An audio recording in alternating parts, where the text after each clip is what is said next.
నమస్తే, welcome to think Andhra. నేను మీ మాణిక్.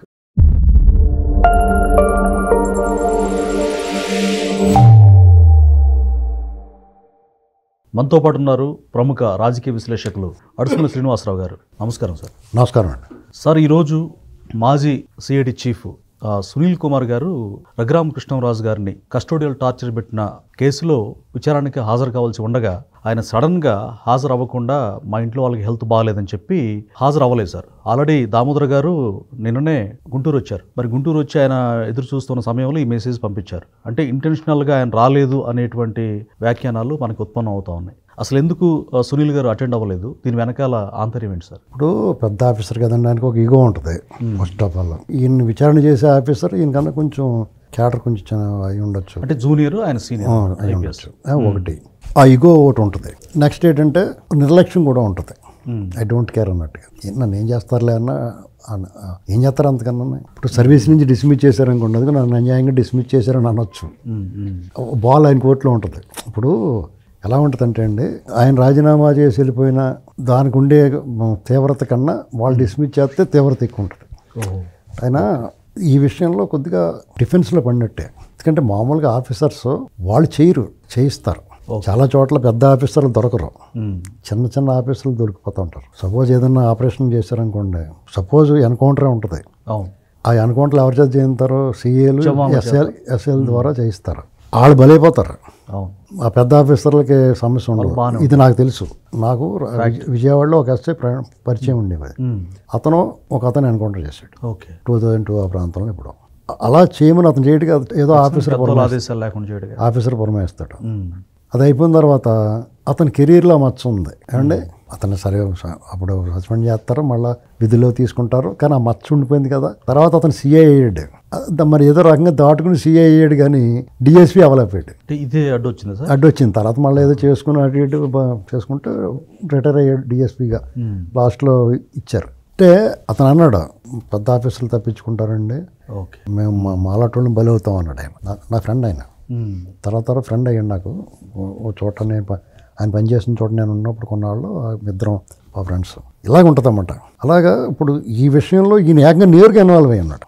రఘురామకృష్ణరాజు గారి విషయంలో ఈయన మామూలుగానే మంచి ఆఫీసర్, ఆయన బాగా కష్టపడి చదువుకున్నాడు. మంచి వ్యక్తి సార్ ఆయన. అంటే మంచి ఇచ్చాడు అని ఎలా చెప్పగలను, నాకు అతని మీద మంచి ఒపీనియన్ ఉండేది. ఎప్పుడో ఒకసారి కడపలోనే ఎప్పుడో పనిచేసినప్పుడు ఉమేష్ చంద్ర గారికి వీడ్కోలు తెలుపుతాను ఏదో దాంట్లో మాట్లాడాడు. ఆయన మాట్లాడింది చూసి నేను అది చూశాను. ఆయన మాట్లాడింది చూడటమే కాకుండా ఆయన రాసిన పుస్తకం కూడా చదివాను నేను. నా పుస్తకాలు పిచ్చి కదా, చదివి భలే రాసాడీనా, అసలు ఎంత డేర్గా రాసాడు. ఒక ఆఫీసర్ అయ్యి ఉండి సర్వీస్లో ఉండి బాగా రాసాడీనా అనుకున్నాను. చుండూరులో దళితుల మీద ఒక దౌర్జన్యకాండ జరిగింది. భయంకరమైన దారుణం నరికి కాలంలో పడేశారు. అది ఎంత భయంకరం అంటే పోస్ట్ మార్టం చేసిన డాక్టర్ ఉరేసేసుకున్నాడు. తెలీదా మీకు? ఆయన ఊరేసుకుని చచ్చిపోయిన విషయం ఐడియా లేదు సార్. స్పెషల్ కోర్టు కూడా ఊర్లో పెట్టారు. చాలా దారుణం అండి అది. అసలు ఆ శవాల గుట్టలు గోతాల్లో కుక్కేసి నరికేసి పడేస్తే అసలు దేవులే కట్లు దేవేస్తుంది. ఎక్కడ జరిగినా ఇటువంటి ఎక్కడ జరిగినా పాపం కదండి అది. ఉత్తుకుండానే మీద పడిపోయి చంపేయటం అంటే కనీసం దానికి శిక్ష పడాలి. కారం చెడు విషయం, కారం చెడు శిక్ష పడింది, శిక్ష అనుభవించారు. అభాండం మోసిన ఆయన నక్సలైట్లు చంపేశారు. దగ్గుబాటి వెంకటేశ్వరరావు గారు ఆ చంపిన వాళ్ళకి క్షమాభిక్ష పెట్టాలి, ఏదో లెటర్ అడిగితే ఇచ్చాడు ఉద్యోగానికి వెళ్తున్నప్పుడు. అది వాళ్ళ వైఖరి. ఇక్కడ చుండూరు విషయంలో టపాల్మని అందరూ వదిలేశారు జడ్జి గారు. ఎందుకని సార్ అట్లా? ఎందుకంటే దాని మీద రాసాడు థూ అని ఓ పుస్తకం. అంటే ఎంత సామాజిక చైతన్యం, సామాజిక స్వరం ఉంది దీనికి. అంటే మరి నిజంగానే సర్వీస్లో ఉండి ఇంత అన్యాయం జరుగుతుంది అనేటువంటి సామాజిక స్వరంతో రాయగలిగిన వ్యక్తి జగన్మోహన్ రెడ్డి లాంటి బందిపోటు దొంగతో కలవచ్చా? ఆ సాంగత్యం అనేటువంటి దానికి ఎంత చెడ్డ పేరు తీసుకొచ్చి ఇవాళ కేసులు లేకపోతే దజ్జగా దమ్ముగా నిలబడాల్సిన అధికారి ఇవాళ డిఫెన్స్ లో పడ్డాడు. పైకి మేకపోతు గాంభీర్యం నటిస్తున్నాడు. కానీ రాజకీయ పార్టీ కూడా పెడుతున్నట్టుగా ఏం పెట్టినానంటే రాజకీయ పార్టీ పెడితే పోతాయని ఆర్ఎస్ ప్రవీణ్ కుమార్ పెట్టలేదా? మీరు కులాల విభజన తీసుకొచ్చి కులాల ద్వారా రాజ్యాధికారం సాధించాలంటే దేశంలో అవదు. Correct, practically proven. బీజేపీ మత పార్టీ అంటారు కదా, దాదాపు 1980లో పెట్టిన పార్టీ అది బీజేపీ. అంతకుముందు జనసంఘం ఉండేది, జనతా పార్టీతో కలిసి విడిపోయిన తర్వాత బీజేపీకి ఆవిర్భవించింది. ఇప్పుడు ఎన్నాళ్ళైంది? 45 సంవత్సరాల్లో అంటే మన 10 సంవత్సరాల క్రితం అధికారంలో వచ్చింది కాబట్టి 35 సంవత్సరాలు పోరాడి సుదీర్ఘకాలం పట్టింది. కాంగ్రెస్ పతనం అయిపోయిన తర్వాత వీళ్ళకి పని జరిగింది ఏమండి. అది కూడా 70% హిందువులు ఉన్న దేశంలో 30% ఓట్లు కూడా రావాలి. ఓవరాల్ 33% ఓట్లు వస్తాయి అంతే. అంటే ఇక్కడ ప్రజలు కులం మతం మీద ఆధారపడి ఉండరు. అందరూ అనుకుంటారు నా భావజాలం ప్రజలకు ఉండదు, నాయకులు రెచ్చగొడతాను ట్రై చేస్తారు. ప్రాంతం అని కులం అని మతం అని రెచ్చగొడతారు, కానీ అది పనిచేయరు కదా. మీరు ఇదే ఉదాహరణ, ఈ దేశం భిన్న సంస్కృతులు, భిన్న కులాలు, భిన్న ప్రాంతాలు, భిన్న భాషలో, భిన్నత్వంలో ఏకత్వం. తెలుగు రాష్ట్రాలు కూడా.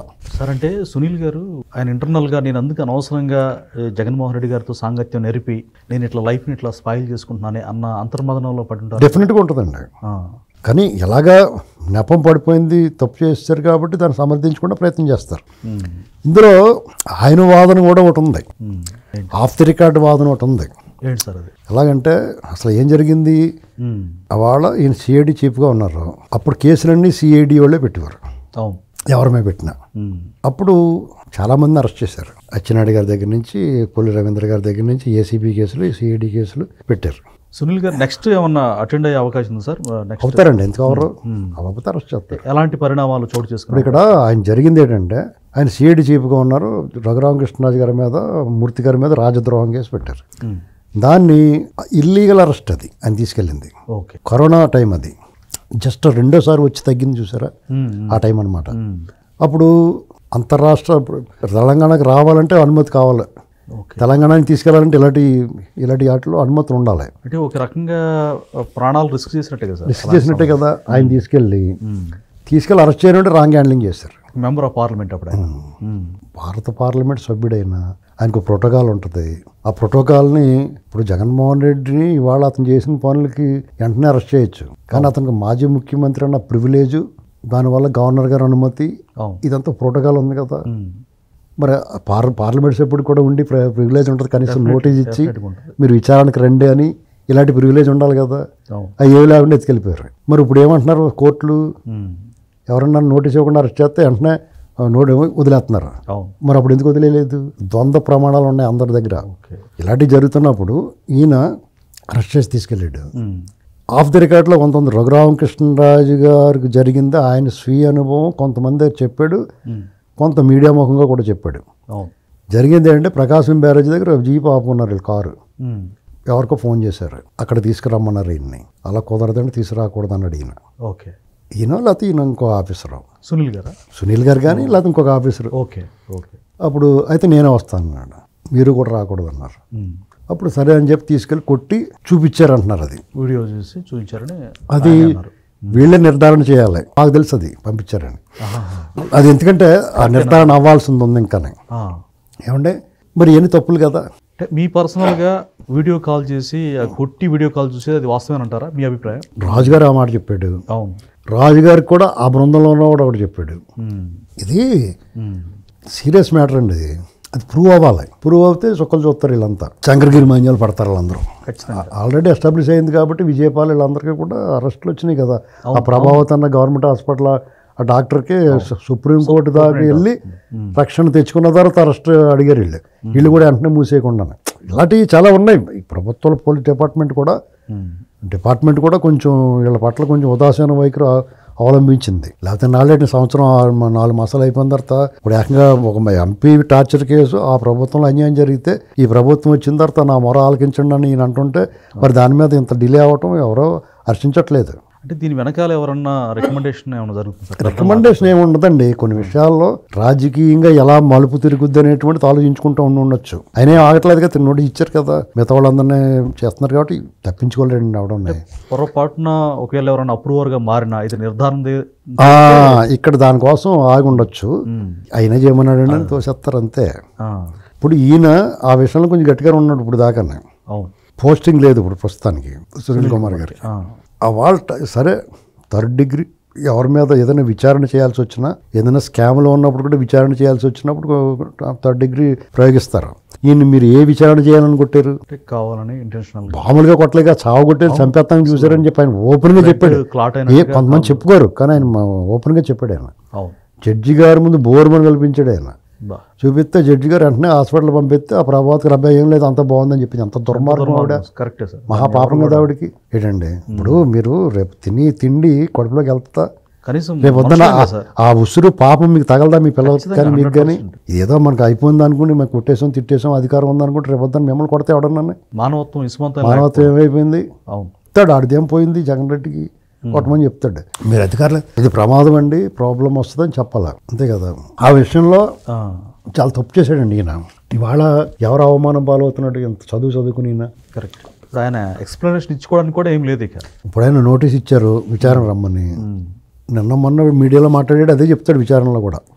అయితే ఆఫ్ ది రికార్డ్ ఏంటంటే ఇది off the record. Okay okay Raju గారికి తెలిసింది విషయం ఏంటంటే వాళ్ళు చంపేయమన్నాడు నన్ను, కానీ నేను వదిలేశాను కదా నా మీద ఎందుకు పడతాడు ఈయన అని అన్నాడు. అంటే ఆ విషయంలో మరి వాళ్ళు చెప్పిన మాట వినలేదు ఈయన. ఆయనకి అసలు ఆ ఉద్దేశం లేకుండా మరి ఒక కోణంలో చూస్తే మరి చేసింది మంచి పనే కదా. అదే కరెక్ట్. అంటే అంత కక్షలు పగలేండి సార్ అసలు నాకు. అది ఎస్టాబ్లిష్ చేయాలి ఈయన. తన దాకా వచ్చిన తర్వాత ఓపెన్ అప్ అవ్వాలి, జరిగినట్టు చెప్పాలి. ఓకే. అప్పుడు మరింత విశ్వసనీయత సాధించుకుంటాడు ఆయన. Thank you sir.